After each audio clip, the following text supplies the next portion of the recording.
जय हिंद and welcome to total beings. Manufacturing industries continue करेंगे। आज मिनरल बेस्ड इंडस्ट्रीज के बारे में पढ़ेंगे अपन। इससे पिछले वाले सेशंस में अपन ने एग्रो बेस्ड इंडस्ट्रीज पढ़ी हैं। मिनरल बेस्ड इंडस्ट्रीज जैसे iron and steel industry, aluminium smelting, chemical industry, fertiliser industry, automobile industry, cement industry और इंफॉर्मेशन एंड टेक्नोलॉजी इंडस्ट्री। सबसे पहले आज अपन पढ़ रहे हैं आयरन एंड स्टील इंडस्ट्री के बारे में। Iron and steel industry. एक तो iron and steel industry is the basic industry. Basic industry से मतलब ऐसी इंडस्ट्री जिस पे और सारी इंडस्ट्रीज डिपेंड करती हैं। किसी भी इंडस्ट्री को ऑपरेट करने के लिए इक्विपमेंट्स की जरूरत तो होती है, और इक्विपमेंट्स कहां से आते हैं बनके? आयरन एंड स्टील इंडस्ट्री से। तो बेसिक इंडस्ट्री मतलब all other industries are dependent upon iron and steel industry. All other industries जैसे डिफेंस, गोली बंदूक बनानी है, मेडिकल के equipments, engineering goods, construction, scientific equipments etcetera. ये सारी इंडस्ट्रीज किसी ना किसी तरीके से आयरन एंड स्टील इंडस्ट्री पर डिपेंड करती हैं, इसलिए इसको क्या बोलते हैं? Basic industry. दूसरा, iron and steel industry is regarded as the index of development.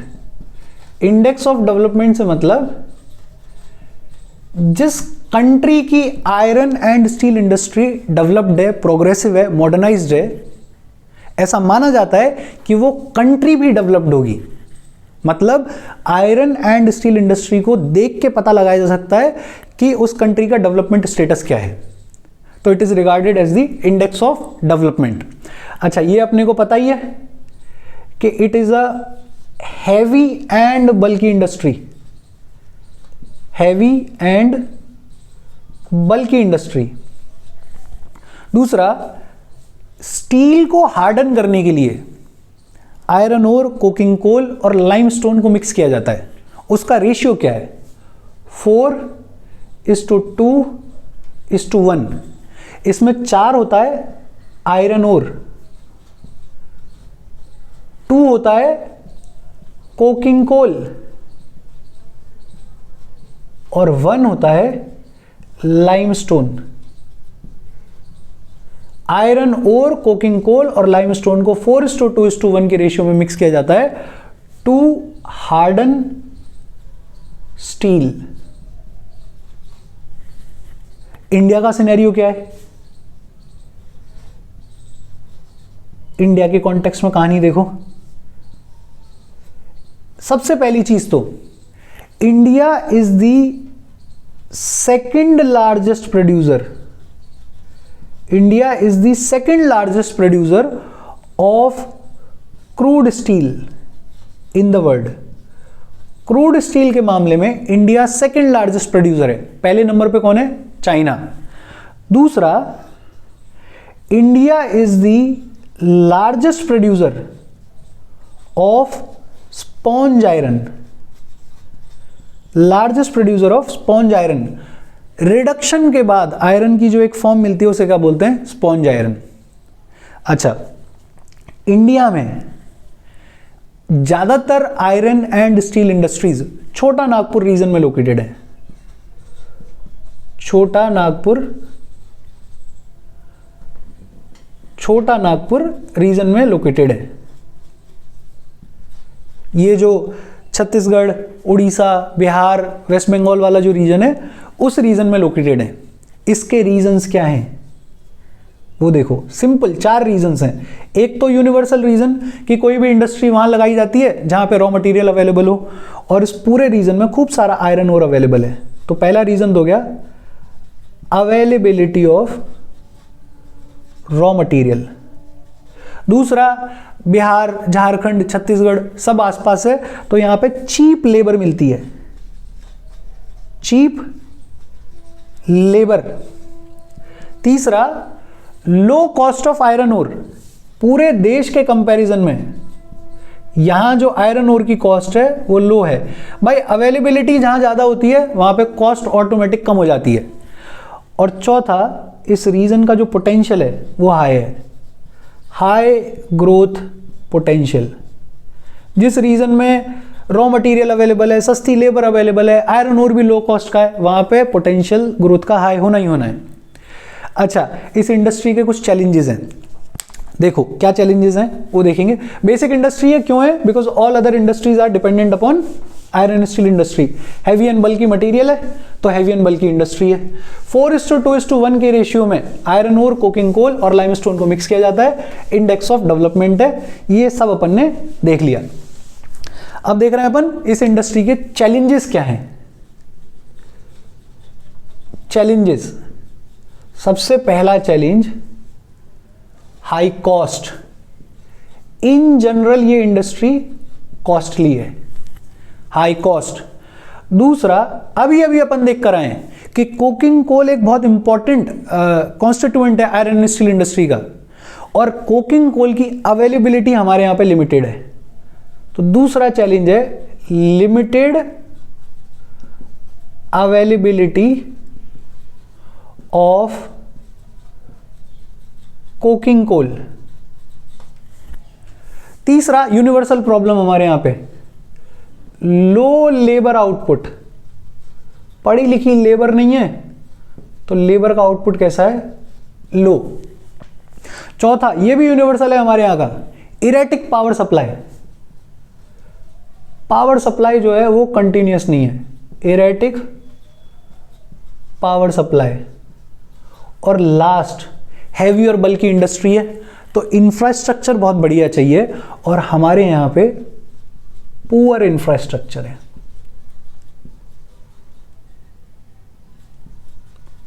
Poor infrastructure, ये आयरन एंड स्टील इंडस्ट्री, हम बहुत सेल्फ डिपेंडेंट हैं, सेल्फ सफिशिएंट हैं, बहुत अच्छी सिचुएशन में हम, और बेहतर करने के लिए हमें रिसर्च एंड डेवलपमेंट करने की ज़रूरत है। जितना ज़्यादा रिसर्च करेंगे उतना ज़्यादा हम आयरन एंड स्टील इंडस्ट्री को डेवलप करेंगे। इसके बाद अगली इंडस्ट्री है एल्यूमिनियम स्मेल्टिंग। एल्यूमिनियम स्मेल्टिंग देखते हैं। देखो, छोटा नागपुर रीजन में होने के 4 reasons: availability of raw material, cheap labour, high growth potential और low cost of iron ore. Second largest crude steel के प्रोडक्शन में और लार्जेस्ट स्पॉन्ज आयरन के में। चैलेंजेस अभी अभी अपन ने पढ़े।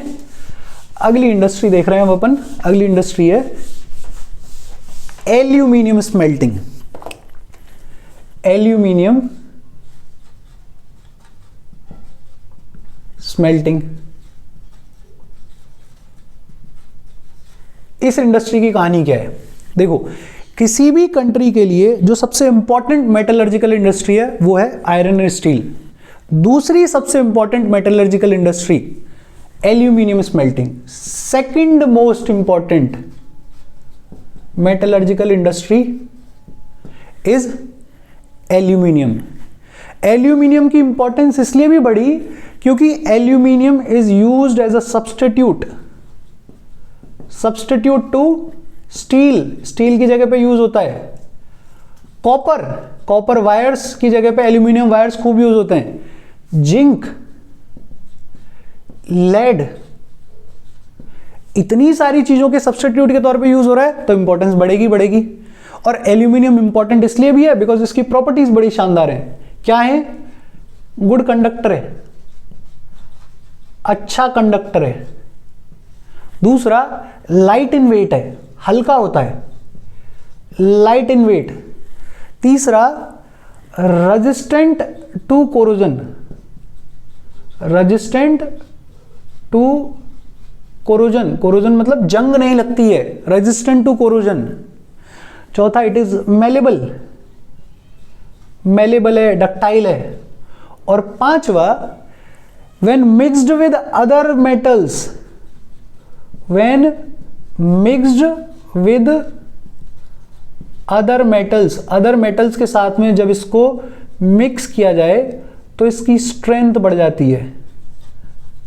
When mixed with other metals its strength increases. अच्छा, यूजेस क्या है इसके? एक यूज तो यही है कि it is used as a substitute. दूसरा यूज वायर्स बनाने के काम आता है, यूटेंसिल्स बर्तन बनाने के काम आता है, एयरक्राफ्ट्स में काम आता है। मिलता कहां पर है? एरियाज देखो, एरियाज वेस्ट बंगाल में मिलेगा, छत्तीसगढ़ में मिलेगा, उड़ीसा में मिलेगा, यूपी में मिलता है, केरला में मिलता है, तमिलनाडु में मिलता है, एक्सेट्रा। नीड क्या है? दो ही चीजें मांगती है ये इंडस्ट्री। एक तो ये कहते हैं कि पावर सप्लाई दे दो, पावर सप्लाई कंटिन्यूस होनी चाहिए। और दूसरा, किसी भी इंडस्ट्री के लिए सबसे इंपॉर्टेंट चीज क्या है? रॉ मटेरियल की अवेलेबिलिटी, तो रॉ मटेरियल मिलता रहे। अच्छा, एक चीज और है, एल्यूमिनियम ऑब्टेन कहां से होता है? बॉक्साइट से। बॉक्साइट से ऑब्टेन करते हैं अपन। बॉक्साइट को जब स्मेल्ट किया जाए तो मिलता है अपने को एल्यूमिना, और एल्यूमिनिया को जब स्मेल्ट किया जाए तो मिलता है अपने को एल्यूमिनियम। किताब में डेटा दे रखा है कि जब 4 से 6 टन बॉक्साइट को स्मेल्ट किया जाए तो लगभग 2 टन एल्यूमिना मिलता है, और जब 2 टन एल्यूमिना को स्मेल्ट किया जाए तो लगभग 1 टन का एल्यूमिनियम मिलता है। ये प्रोसेस का नाम क्या है? स्मेल्टिंग। स्मेल्टिंग, स्मेल्टिंग का मतलब होता है बेसिकली कि जब किसी ओर से मेटल को एक्सट्रैक्ट किया जाए, उस प्रोसेस को अपन क्या बोलते हैं? स्मेल्टिंग। तो कहां से ऑब्टेन करते हैं इसे अपन? बॉक्साइट से। इतनी सी बात है एल्यूमिनियम स्मेल्टिंग इंडस्ट्री के बारे में। फटाफट से, एक तो यूजेस क्या है इसके कि it is used as a substitute, steel, copper, zinc, lead, wires बनाने के, यूटेंसिल्स बनाने के, और एयरक्राफ्ट्स में काम आता है एल्यूमिनियम। दूसरा, इसकी properties, good conductor, light in weight, resistant to corrosion, when mixed with other metals its strength increases. Second most important metallurgical industry है, एरियाज अपन ने देख ही लिए। बॉक्साइट को स्मेल्ट करके एल्यूमिना बनता है, एल्यूमिना को स्मेल्ट करके क्या बनता है? एल्यूमिनियम। एक इंडस्ट्री और देख लेते हैं, सीमेंट इंडस्ट्री। सीमेंट इंडस्ट्री देखो, डेवलपमेंट हो रहा है, पॉपुलेशन बढ़ रही है, तो खूब सारा कंस्ट्रक्शन, खूब सारा बिल्डिंग मटेरियल खूब यूज हो रहा है। तो it is important for construction and building. Roads बनाएंगे, ब्रिजेस बनाएंगे, घर बनाएंगे, फैक्ट्रीज बनाएंगे, हाई राइज बिल्डिंग्स बनाएंगे, उस सब में सीमेंट इंडस्ट्री का इंपॉर्टेंस है। तो one of the most important industries है आज की डेट में। तो एक चीज और इंपॉर्टेंट, पहला स्टील सीमेंट इंडस्ट्री का प्लांट, पहला सीमेंट प्लांट कहां लगाया गया? चेन्नई में। कहां लगाया गया? चेन्नई में। कौन से ईयर में? 1904 में। फर्स्ट सीमेंट प्लांट चेन्नई में लगाया गया, 1904 में लगाया गया। अच्छा, ये अपने को पता ही है कि हैवी एंड बल्की इंडस्ट्री है। Heavy and bulky raw material use होता है। रॉ मटेरियल क्या है इस इंडस्ट्री का? देखो, लाइमस्टोन, लाइमस्टोन बेहद important raw material, silica, alumina और कोल। रॉ मटेरियल क्या है? लाइमस्टोन, सिलिका, एल्यूमिना और कोल। दूसरी चीज, नीड क्या है इस इंडस्ट्री की?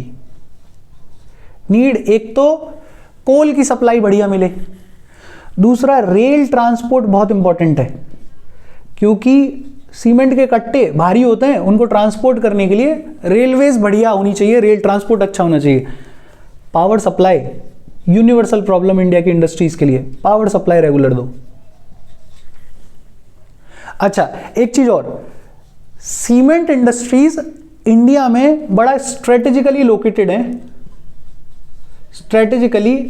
है, गुजरात में, स्ट्रेटेजिकली लोकेटेड इन गुजरात।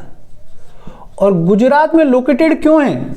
क्योंकि ये देखो, ये इंडिया, इधर गल्फ कंट्रीज हैं और इधर अफ्रीका है, यूएई वगैरह वाली कंट्रीज। इधर गल्फ कंट्रीज में खूब सारा डेवलपमेंट हो रहा है, अफ्रीका ये पूरा डेवलपमेंट वाले फेज में आ रहा है, अब धीरे धीरे डेवलप होना शुरू हुआ है, तो खूब सारा कंस्ट्रक्शन हो रहा है, खूब सारी डिमांड है बिल्डिंग मटेरियल की, सीमेंट की। तो गुजरात से ये सामान को एक्सपोर्ट करना इजी हो जाता है। तो it is strategically located in Gujarat because of the demand in gulf countries, gulf countries के अलावा ईस्ट अफ्रीका वगैरह में भी। हालांकि इन हाउस डिमांड भी खूब है क्योंकि अपने यहाँ पे भी खूब सारा कंस्ट्रक्शन हो रहा है। तो ये industry one of the most important industries में से एक है आजकल के दौर में, और खूब ग्रो करेगी आगे। बाकी 3-4 इंडस्ट्रीज और बची हैं, वो अगले सेशन में पढ़ेंगे। यहां तक और इसमें कोई डाउट हो प्लीज कमेंट। बाकी बस अपना ध्यान रखो, माता पिता का ध्यान रखो। Thank you very much.